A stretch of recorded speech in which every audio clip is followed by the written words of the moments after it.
আসসালামু আলাইকুম ওরহমতুল্লাহি ওবরকাতু। বিসমিল্লাহির রহমানির রহিম। হযরত আবু হুরায়রা রাদিয়াল্লাহু তাআলা আনহু হুজুর সাল্লাল্লাহু আলাইহি ওয়াসাল্লামকে বর্ণনা করতে শুনেছেন, এক ব্যক্তি ছাদের উপর শয়ন করে আকাশ ও তারকারাশির দিকে লক্ষ্য করে বলেন, আমার পূর্ণ ইয়াকিন আছে যে তোমাদের একজন সৃষ্টিকর্তা রয়েছেন। হে সৃষ্টিকর্তা আল্লাহ, তুমি আমাকে ক্ষমা করে দাও। তৎক্ষণাৎ তার দিকে রহমতের দৃষ্টি পড়ল ও তার গুনাহসমূহ পাপসমূহ ক্ষমা হয়ে গেল। অন্য একটি বর্ণনায় আছে, হযরত আমর বিন আবদে কায়েস বলেন, আমি দুই একজন নয় বরং অনেক সাহাবী হতে শুনেছি যে ইমানের নূর হলো চিন্তা ফিকির অর্থাৎ মুরাকাবা। হযরত ইবনে আব্বাস রাদিয়াল্লাহু তাআলা আনহু বলেন, কিছু সময় চিন্তা ফিকির করা সারা রাত্রি ইবাদত করার চেয়েও উত্তম। হযরত আবু দারদা এবং হযরত আনস রাদিয়াল্লাহু তাআলা আনহুমা হতেও এরূপ বর্ণনা এসেছে। এমনকি হযরত আনস রাদিয়াল্লাহু তাআলা আনহু বলেন, 1 ঘন্টা চিন্তা ফিকির মুরাকাবা করা 80 বছরের ইবাদত হতেও উত্তম।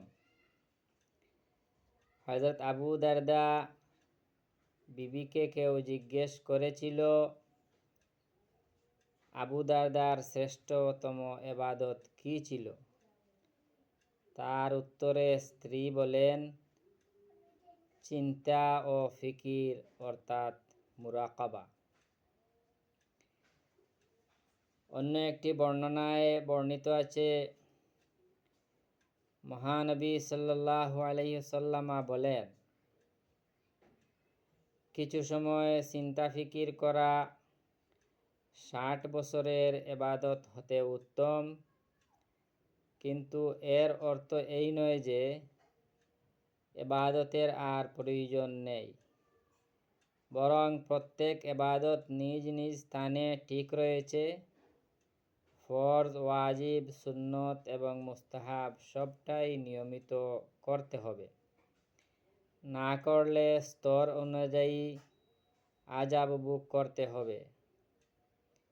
ইমাম গজ্জালি আলাইহির রহমা বলেন, চিন্তা ফিকিরের মধ্যে জিকিরের অর্থ রয়েছে, তদুপরি দুটি জিনিস অতিরিক্ত পাওয়া যায়। একটি আল্লাহর মারিফত, অপরটি আল্লাহর মুহাব্বত। এই মুহাব্বত হাসিল হয় একমাত্র চিন্তা ফিকিরের মুরাকাবার মাধ্যমে। আউলিয়ায়ে কেরামের ভাষায় এটাকে তরিকতের শেষ সবক মুরাকাবা বলা হয়। আম্মাজান হযরত আয়েশা রাদিয়াল্লাহু তাআলা আনহা হুজুর সাল্লাল্লাহু আলাইহি ওয়াসাল্লামের ইরশাদ বর্ণনা করেছেন যে, জিকিরে খফি বা যা ফেরেশতারাও শুনতে পায় না, তা 70 গুণ বর্ধিত হয়ে যায়। কিয়ামতের দিন সমস্ত হিসাব নিকাশ যখন শেষ হয়ে যাবে, তখন আল্লাহ পাক বলবেন, অমুক বান্দার কোনো আমল বাকি রয়েছে কি? তখন কিরামান কাতিবিন বলবেন, আমাদের লিখিত সমস্ত আমলই আমরা পেশ করেছি। তখন আল্লাহ পাক বলবেন, আমার নিকট তার এমন আমল রয়েছে যা তোমাদের জানা নেই।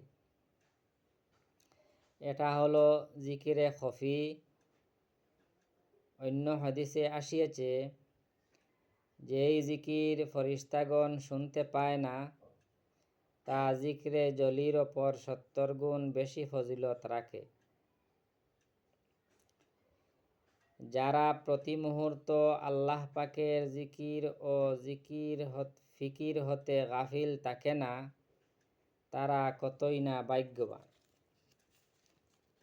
জাহিরি ইবাদতের পুণ্য ছাড়াও তারা সর্বক্ষণ ধ্যান, গবেষণা, ফিকিরের দরুন 70 গুণ বেশি সওয়াব লাভ করবেন। এইসব জিনিসেই শয়তানকে পেরেশান করে তুলে। হযরত জুনাইদ বাগদাদি আলাইহির রহমা একসময় শয়তানকে স্বপ্নযুগে সম্পূর্ণ উলঙ্গ অবস্থায় দেখে জিজ্ঞেস করলেন, মানুষের সম্মুখে উলঙ্গ হতে তোর কি একটু লজ্জা করে না? শয়তান উত্তর করল, এরা আবার কিসের মানুষ? মানুষ তো হলো ওইসব লোক যারা এই পার্শ্ববর্তী সুনিজিয়ার মসজিদে বসা আছেন। তারা আমার শরীরকে দুর্বল করে দিয়েছেন এবং আমার কলিজাকে পুড়িয়ে কবাব করে দিয়েছেন। হযরত জুনাইদ আলাইহির রহমাহ বলেন, আমি সেই মসজিদে গিয়া দেখলাম কয়েকজন বুজুর্গ মাথা নত করে আল্লাহ পাকের ধ্যান, গবেষণায়, মুরাকাবায়, ফিকিরে বসে আছেন। তারা আমাকে দেখেই বলে উঠলেন, খবিশ শয়তানের কথায় কখনো ধোঁকায় পড়বেন না। সত্যি এসব আমরা লাভ করব আমরা যদি তরিকতের আধ্যাত্মিক লাইনের পথে অগ্রসর হয়ে মুরাকাবার সবকে পৌঁছতে পারি। আল্লাহ পাক আমাদেরকে তৌফিক দান করুন, আমিন ইয়া রাব্বাল আলামিন। আসসালামু আলাইকুম ওয়া রাহমাতুল্লাহি ওয়া বারাকাতুহু।